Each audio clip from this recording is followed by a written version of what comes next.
Kita lanjut dengan seismic instrumentation bagian B, yaitu seismic receiver.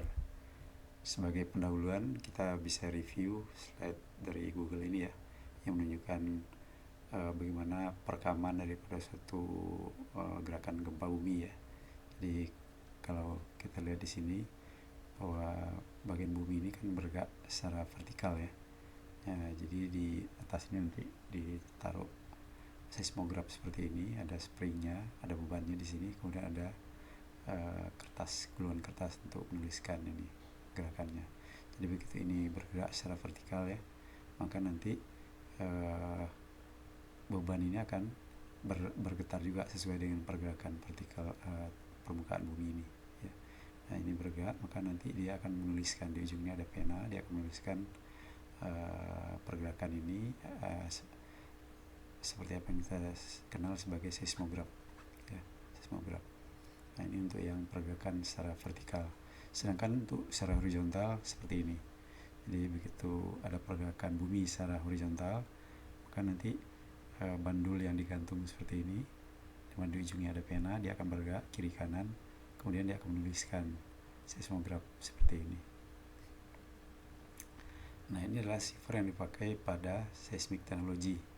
Jadi ada dua jenis receiver yang dipakai di darat. Itu di darat misalnya, untuk di darat adalah ini yang disebut sebagai geophone, kemudian untuk di laut yang disebut sebagai hydrophone. Nah di darat ya, geophone ini adalah satu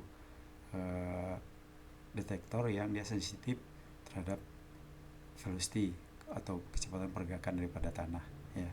Nah ini harus ditancapkan ya, di planting di permukaan bumi. Nanti kita bicarakan secara detail bahwa bagaimana kita memplanting geophone ini, itu akan nanti mempengaruhi kualitas sinyal yang diterima. Nah, sedangkan di marine itu yang digunakan adalah hydrophone seperti ini ya, yang terdiri daripada piezoelektrik ya, yang sensitif terhadap tekanan yang dialami oleh air sekitarnya. Nah untuk geophone ya, ini komponen utamanya ada coil, kemudian coil ini di tengah-tengahnya ada magnet ya, dan ada casingnya. Nah begitu bumi ini ya, permukaan tanah ini bergerak karena adanya sumber ya, gelombang yang berasal dari sinyal yang direfleksikan oleh bumi ya, maka ini akan bergerak, maka spring ini akan bergerak ya, springnya akan bergerak. Nah pergerakan spring ini nanti akan menimbulkan dan magnet listrik ya, listrik, sehingga nanti ini akan menimbulkan sinyal seperti ini. Ini adalah komponen geophone tersebut ya. Jadi secara irisan secara vertikal, ini ada coil di tengah-tengahnya, ini ada magnet ya. Ini adalah secara horizontal ya, coil ini penampangnya 3 dimensi. Jadi kalau komponen ini hanya satu arah, maka geophone ini hanya akan merekam pergerakan tanah dalam satu arah, yang kita sebut juga sebagai geophone satu komponen ya, single komponen geophone, yang khususnya akan mendeteksi pergerakan permukaan tanah ini secara vertikal. Kalau kita mau merekam pergerakan tanah dari arah yang lain, jadi kita harus menggunakan beberapa elemen ya untuk merekam komponen yang lain. Jadi kita sebut nanti sebagai seri komponen geophone.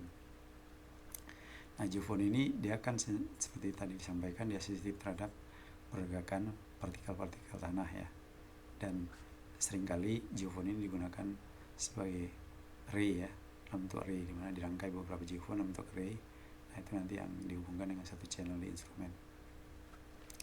Ini adalah beberapa bentuk daripada geophone. Ini adalah geophone yang bisa ditanam lebih dalam ya. Sedangkan ini adalah geophone yang casingnya nih ya, model casingnya ini ditancapkan di permukaan ya. Jadi dia punya spring, bukan spring ya, ini yang lebih panjang ya. Nah ini komponennya, ini adalah komponen yang ada di dalam casingnya. Ini model yang bisa ditancapkan lebih dalam ya untuk daerah-daerah rawa misalnya, sedangkan ini adalah yang bisa ditancapkan di surface ya. Nah ini adalah geophone dari merek yang lain ya. Jadi ini yang untuk yang bisa ditancapkan, dia mempunyai karakteristik wideband frekuensi dan low distortion ya, high quality seismic data, top quality material ya, jadi ringan dan sebagainya, tahan, dan dia bisa bekerja di dengan berbagai macam ekosistem recording system ya. Nah, ini adalah SM24 geophone ya, dua-duanya ini untuk yang daerah rawa, ini untuk daerah yang kering ya. Nah ini yang digital ya, jadi geophone ini juga sudah ada yang digital ya. Jadi kalau yang tadi geophone yang tadi itu dia menangkap sinyal yang bentuknya masih analog. Kalau ini sinyal ditangkap itu nanti langsung di-convert di dalam geophone ini menjadi digital karena sudah ada komponen analog to digital converter di dalamnya. Jadi ini untuk yang satu komponen ya, DSU1 satu komponen sensor ya. Jadi begitu dia menerima sinyal, maka sinyal itu akan di dalamnya akan di convert menjadi digital. Nah keuntungan daripada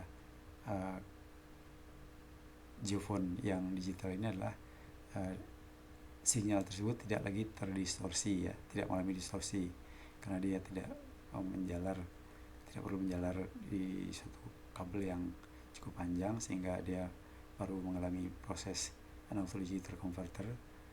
Di sini begitu dia diterima itu langsung di-convert di geophone ini. Ini adalah geophone yang 3 komponen ya. Jadi ada komponen vertikal, horizontal, 2 komponen ya.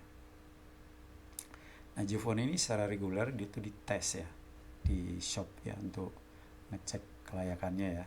Jadi apakah geophone tersebut masih bisa digunakan atau mengalami beberapa kerusakan misalnya ya.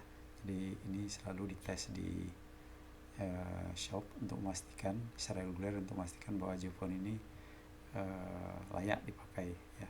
Nah, di antara parameter yang biasanya dites adalah coil resistance-nya ya, kemudian open circuit damping, kemudian natural frekuensinya, sensitivity dan distorsinya ya.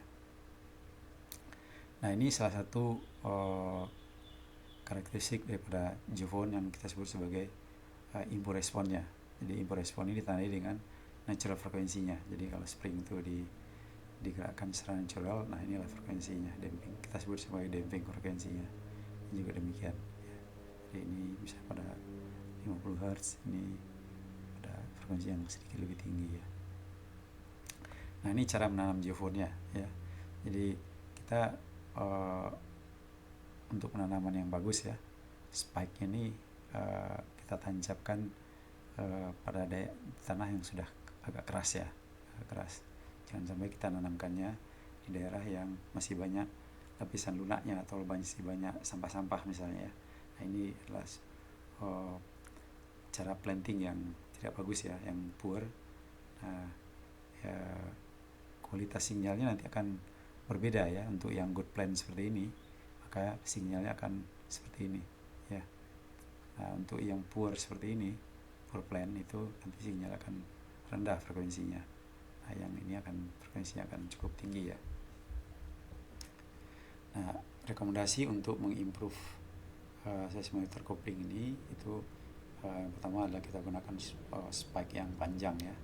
Jadi supaya bisa ditanam, dipastikan dia tertancap sampai kepada bagian tanah yang keras ya. Kemudian kita gunakan seismometer yang small ya, small. Kemudian surface-nya harus clear seperti yang tadi kita lihat, jangan ditancapkan di daerah yang masih lunak, apalagi basah misalnya ya.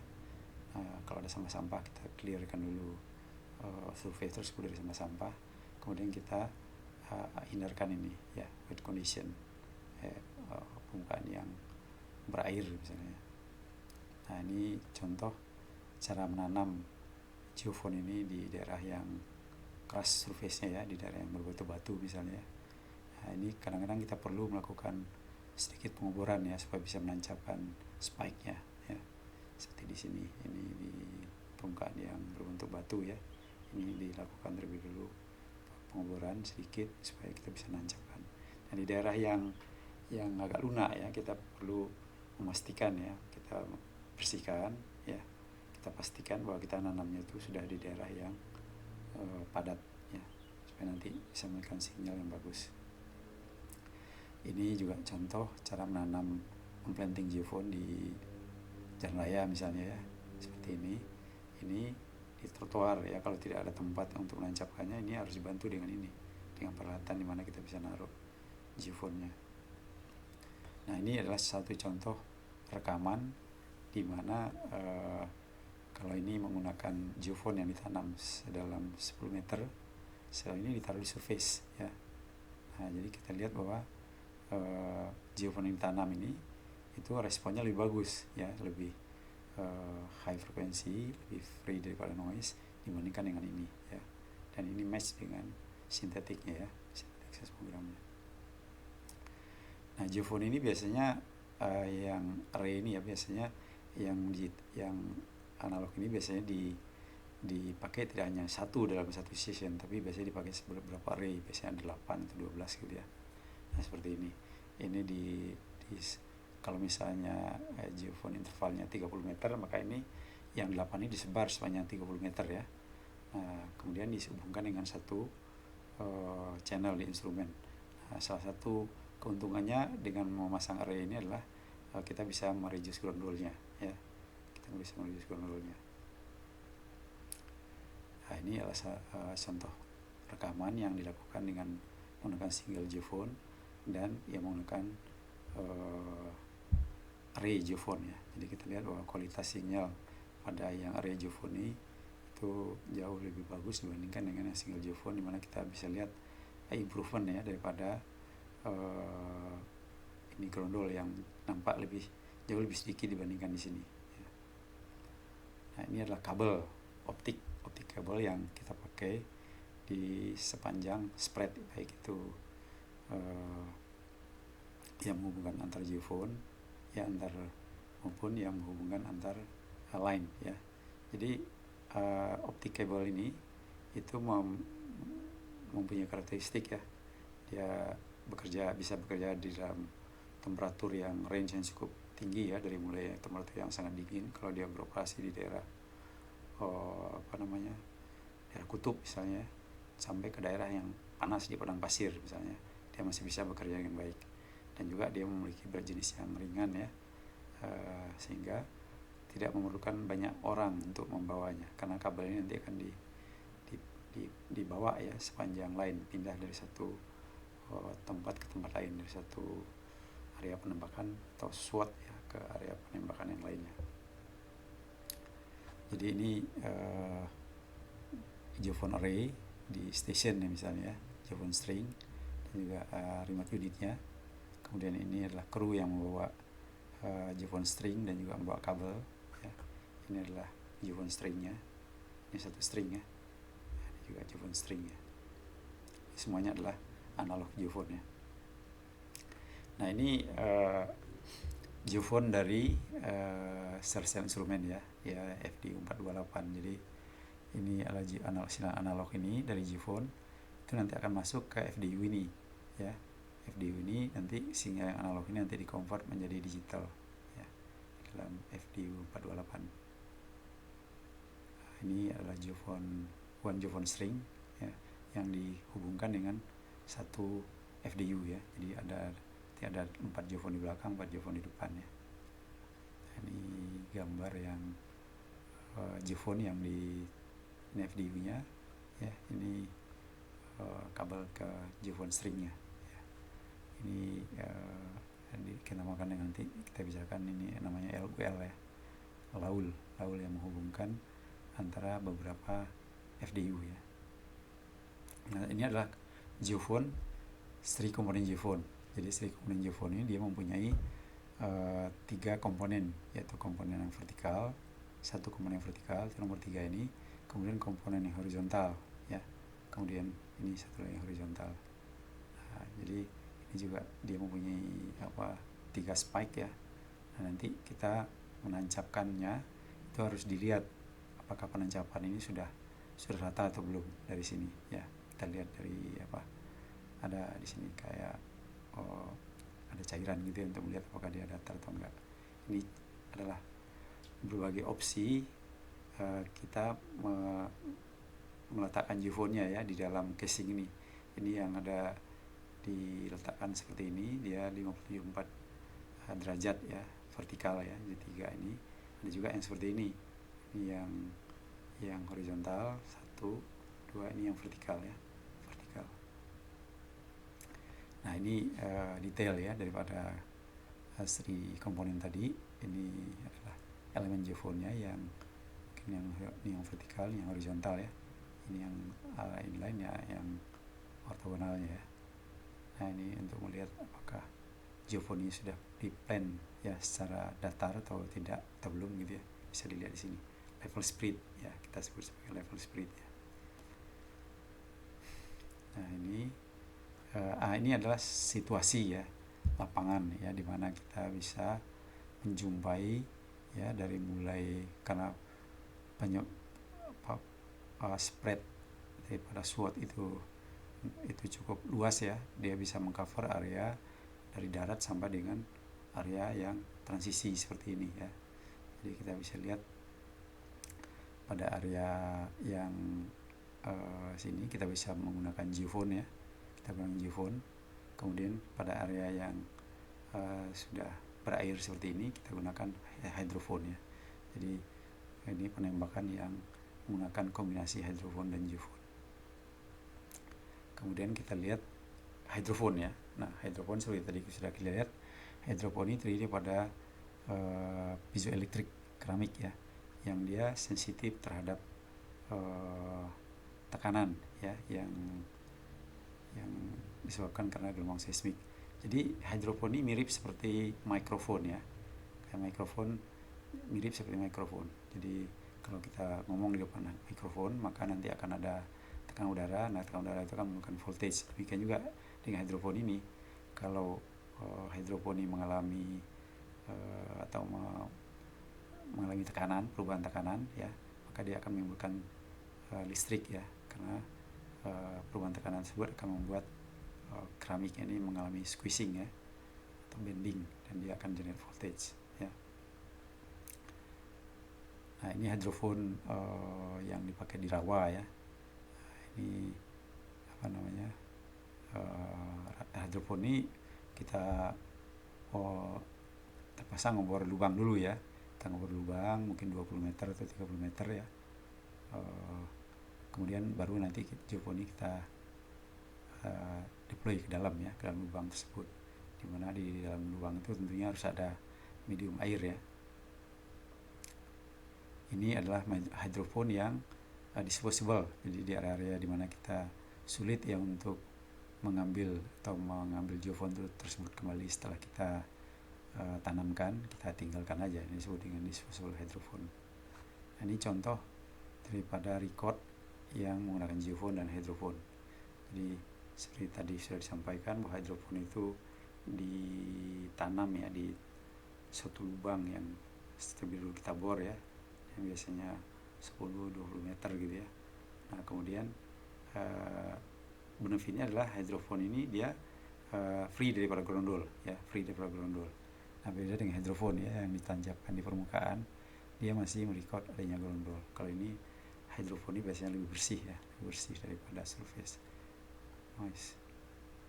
Ini kalau tadi short recordnya adalah stacknya ya, ini adalah, jadi kita bisa lihat bahwa hydrophone ini jauh lebih clean daripada noise, dan tentunya frekuensinya kita lebih tinggi ya, lebih tinggi dibandingkan dengan geofone.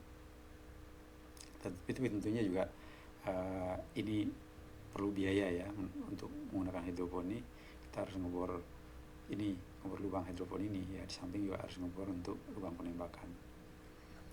Nah, ini hydrophone yang digunakan di laut ya. Jadi hydrophone ini itu ada di dalam steamer ini ya, yang disebut dengan steamer. Jadi di steamer ini itu banyak sekali terdapat hydrophone tergantung daripada panjang streamer ini ya. Nah, nanti ada yang panjangnya sampai 8 kilo ya, dan itu ditarik dengan kapal ya. Jadi ini adalah kapal, kemudian ada kabel reelnya, towing kabelnya ya. Ini ada depth controllernya di sini ya, depth controllernya. Kemudian di dalamnya ini ada hydrophone ya, hydrophone di dalam streamernya nih. Nah, di belakang ini ada tailbuoy-nya untuk melihat ujung daripada streamer ini ya.